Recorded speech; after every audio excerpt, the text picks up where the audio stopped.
Reda has a pretty good reset with some items we've not seen before, so I hope you got some Opal because there are some cool things to buy. And we also got new items that can appear at Reda now.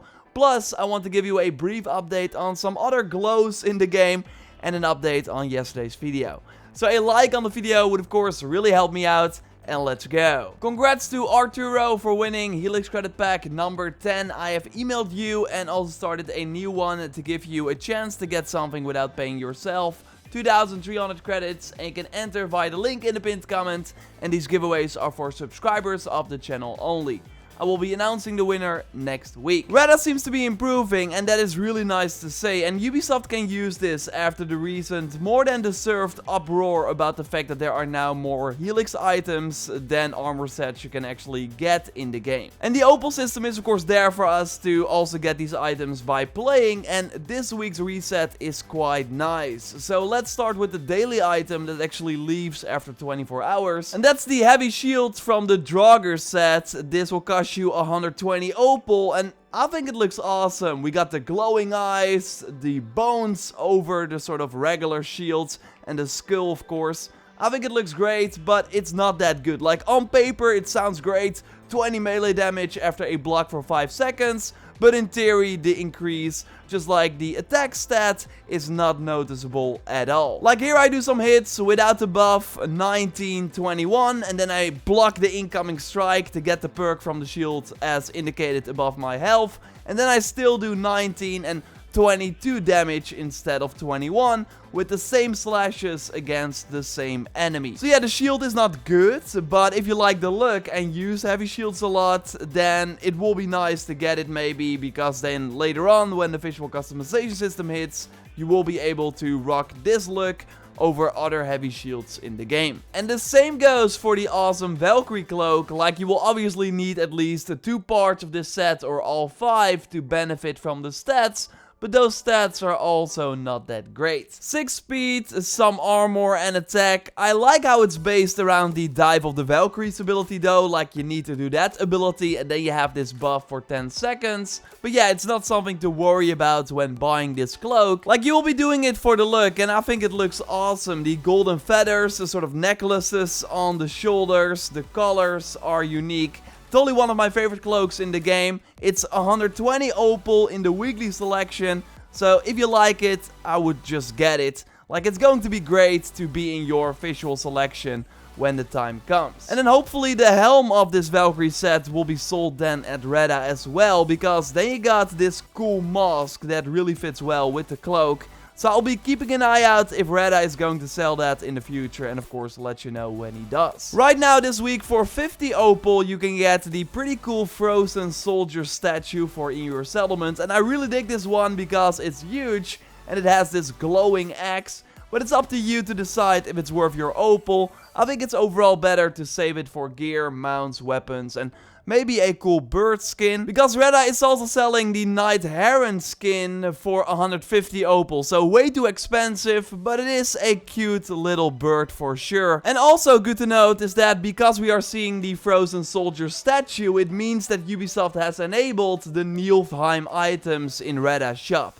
So on paper this means that the Niflheim armor set, mount, that awesome dragon skin for Sunin, and also one of my favorite weapons in the game, the Frost Rune, can now appear at Reda's shop at some point. And sure, we still haven't seen a lot of the Hell's Damnation items, so it will likely still be some time, but if Reda continues this positive trend of giving pretty cool items frequently, then we might see something cool very soon. And also during my weekly reset stream, people asked if I could bring the current Ubisoft Connect time limited community challenge to everyone's attention again, because we need more assassinations. We're still pretty far from the 70 million goal and we only have 2 days left. So if we all, when we now play, only focus on assassinations, I know I got 16, I will be doing it a lot more as well. I did it during the stream too. You can of course use some nice abilities to assassinate while already in combat. And then hopefully we will still be able to get it done before the first day resets to get 10 extra Opal. It will be very close. I will be keeping an eye out and also let you know on my Twitter or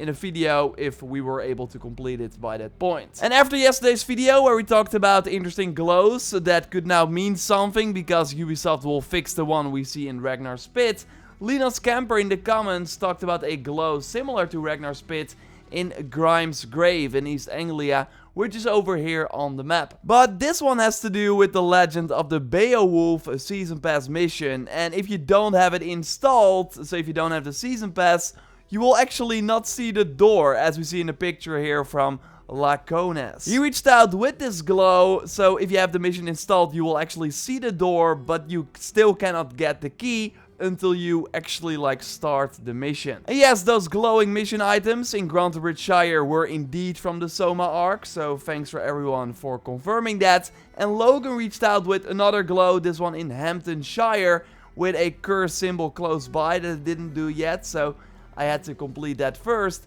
But when using Sunin, it turned out that the glow was just an iron ore stuck under the ground. I saw some comments about more Origin-style loot icons in Valhalla, but yeah, seems like the big other mystery apart from Ragnar's Pit is Eivor's grave in Finland, because there's no explanation for the glow there, and that's of course like a legit location that might have more going on. So curious if that leads to something. When we know more, I will of course let you know here. So totally subscribe for everything Valhalla if you haven't already. A like on the video would of course really help me out. The Ubisoft financials just happened. There is a lot of interesting info. I want to listen to it again and make more notes and then go in more in depth on it tomorrow, likely in a video, and then in the big Sunday video a more overview of what Ubisoft has planned. Some interesting stuff for sure. But for now, let's look at some awesome pictures that you can send us via the ValhallaRaptor hashtag on Twitter or via the dedicated pictures channel on Discord. And you can join the Discord via the link in the pinned comment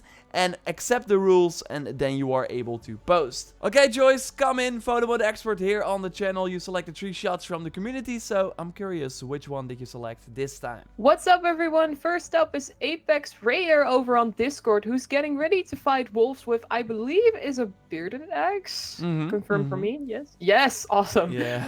I really like the action composition with only the weapon and the bracer inside while the animals are barking to back off. Don't think Eivor's gonna do that, though. No. A few hits and they will be down. Next up, let's slow it down a notch with Mr. Macromancer, who shared this pretty picture over on Twitter. Eivor is enjoying a hopefully peaceful ride on a boat with the sun setting and the shine on the water. And looks like he found the Isubo glowing back. Yeah, and I was streaming yesterday some Valhalla on Twitch, and I was surprised that some people still haven't found the Isubo yet. So totally check the video out on the channel if you want it. And finally, we've got Calum, and I hope I pronounced this right, over on Twitter, who had an interesting location for a combat sequence on top of a whale. I mean, how did he manage to do that? I have seen whales jumping out of the sea while going around with my ship, but never see one on shore like this. Where could this be? I gotta when I look at this shot, I immediately think of The Boys. So everyone who watched The Boys knows what's up. That's all I'm gonna say. I think it's a very creative shot, and what the heck is this enemy doing? A front flip. Yeah, I think so. Hey, thanks Joyce for selecting these shots, and of course, next video you'll be selecting more shots, so totally send them in. A like on the video would really help us out. You can check out our previous video by clicking on the screen. For now, we will speak to you next time, and goodbye. Bye.